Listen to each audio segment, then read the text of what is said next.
새해가 되면 사람들은 누구나 많은 기대감을 갖게 됩니다. 사실 그 기대감 이면에는 두려움이 있습니다. 이런 사람들의 마음을 집중적으로 공략해서 새로운 상품이나 프로그램을 홍보하는 것을 우리는 신문 광고를 통해서 보게 됩니다.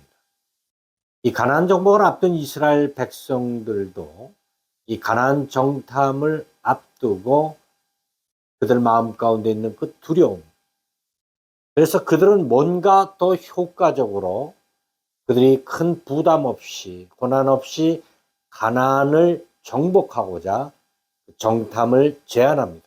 민수기 14장 말씀만 보면 하나님이 먼저 그들을 정탐을 보낸 것처럼 보일 수 있습니다. 그렇지 않습니다. 모세가 신명기 1장의 말씀을 통해서 그 당시를 이렇게 회상합니다.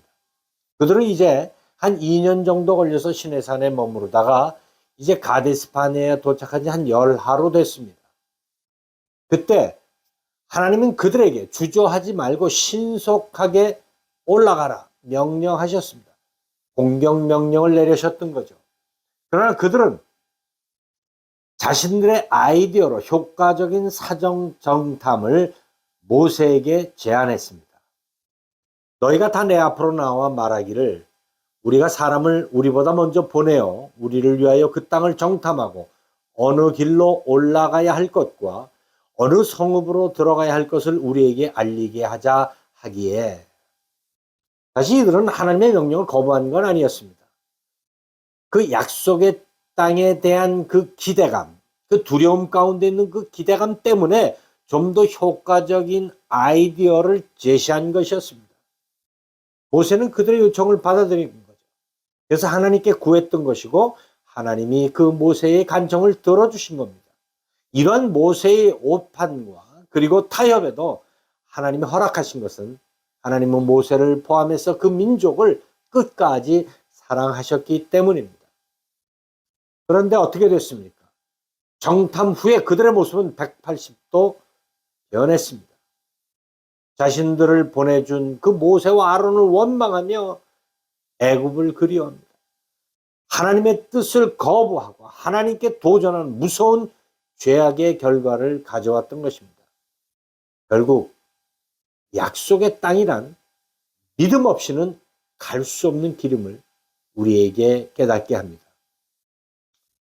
때로는 우리도 주님의 뜻을 위한다고 하면서 우리의 계획이나 아이디어 그리고 프로그램 등으로 그 믿음의 역사를 기대해 보지만 결국 이룰 수 없었음을 우리는 기억하고 있습니다.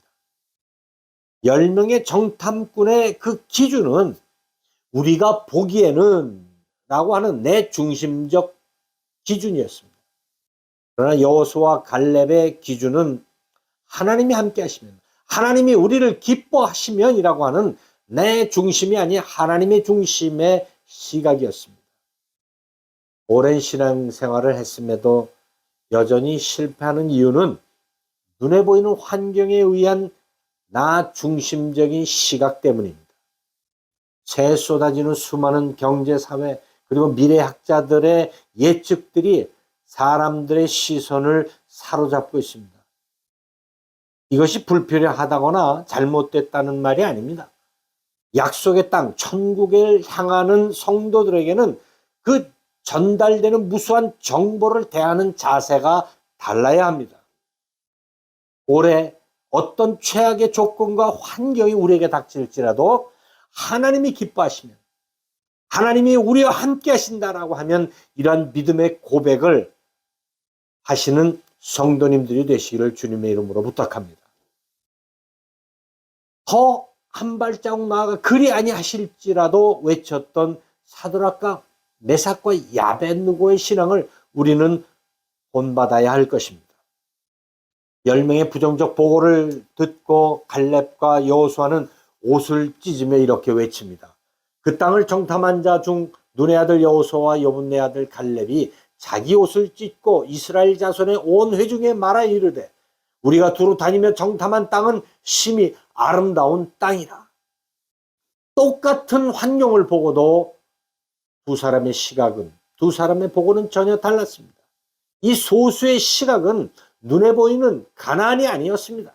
아브라함을 통해 그들에게 약속하신 그 땅에 대한 소망을 믿음으로 보았던 것입니다. 거대한 족삭과 그리고 무장된 요새 도시 틀린 것이 아닙니다. 두 사람이 들 정도의 큰 포도송이 맞습니다. 그러나 믿음의 사람들에게는 이런 것들이 두려움의 대상이 아니라 감사의 조건이 되는 것입니다. 본문은 그들이 정탐한 땅을 아름다운 땅이라고 이렇게 표현합니다. 그 아름답다라고 하나크의 뜻은 봉헌된, 드려진의 의미입니다. 이미 하나님께서 아브라함을 통해서 약속한 그 땅, 하나님께 바쳐진 그 땅이라고 하는 것을 갈렙과 여호수아는 고백하고 있는 것입니다. 결국 이 반역의 결과로 그들은 38년 동안 가나안 땅을 밟지 못한 채 유리방황하는 민족으로 전락하게 됩니다. 그래서 20세 이상 가나안 1세대들이 다 죽기까지, 그리고 여호수아를 통해서 그 2세대들이 이제 가나안에 들어갈 때까지 그들은 다 죽게 됩니다. 새해를 맞아도 여전히 우리는 자녀들의 문제 혹은 경제나 육신적 질병, 고난의 문제로 씨름하고 있는 것은 사실입니다. 우리가 이 가나안 정탐 사건을 통해서 깨달아야 할 것은 우리를 마음 아프게 하는 그 자녀일지라도 그 자녀를 우리를 통해서 이 땅에 보시 하나님의 그 놀라운 계획과 약속이 있다라고 하는 사실을 기억해야 합니다. 그 아이를 위해서 우리가 얼마나 기도했습니까? 하나님의 뜻을 드러내기 위해서, 하나님의 영광을 드러내기 위해서 어려서부터 기도했다면 하나님께서 하나님의 때에 그 아이를 통해서 반드시 영광 받을 줄로 믿습니다. 이것이 약속을 잡고 기도하는 갈렙과 여호수아의 신앙입니다. 어거스틴의 어머니 모니카도, 요한 웨슬레 목사님의 수잔나 여사도 마찬가지입니다. 그들은 눈물로 자녀를 위해서 기도했기에 그들의 삶을 돌이켜 하나님 앞에 거룩하게 쓰임받는 일꾼으로, 약속의 자녀로 삼았던 것입니다. 올해도 걷는 이 천국 여정의 길을 예수의 피로 구원받은 자들에게 약속하신 그 천국을 소망 없이 걷지 않는다면 38년 동안 방황하며 결국 그 땅을 밟지 못한 가나안 1세대들과 다를 바 없을 것입니다. 존 파이퍼 목사님은 세상에서 가장 치명적인 것은 독이 아니라 이 세상의 즐거움이다라고 말했습니다. 사랑하는 성도 여러분, 우리가 세상의 쾌락에 빠질 때 결국 우상이 됩니다. 결국 눈에 보이는 이 환경이 우리를 끌고 가는 삶에 빠져들게 됩니다. 이 한 해 말씀 붙잡고 하나님의 약속을 믿음으로 바라보며 천국 여정의 길을 걷는 주의 백성들 되시기를 예수님 이름으로 축원합니다. 기도하겠습니다. 거룩하신 아버지 하나님, 감사합니다. 새해 시작하면서 많은 기대가 있습니다.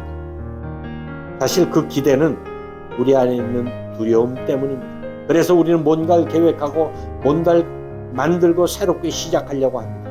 하나님, 이미 하나님께서 창세 전부터 우리를 택정하시고 우리를 이 땅에 보내신 그 약속을 붙들고 예수의 피로 구원받은 백성에게 허락하신 그 땅을 밟도록 살아가게 하여 주옵소서.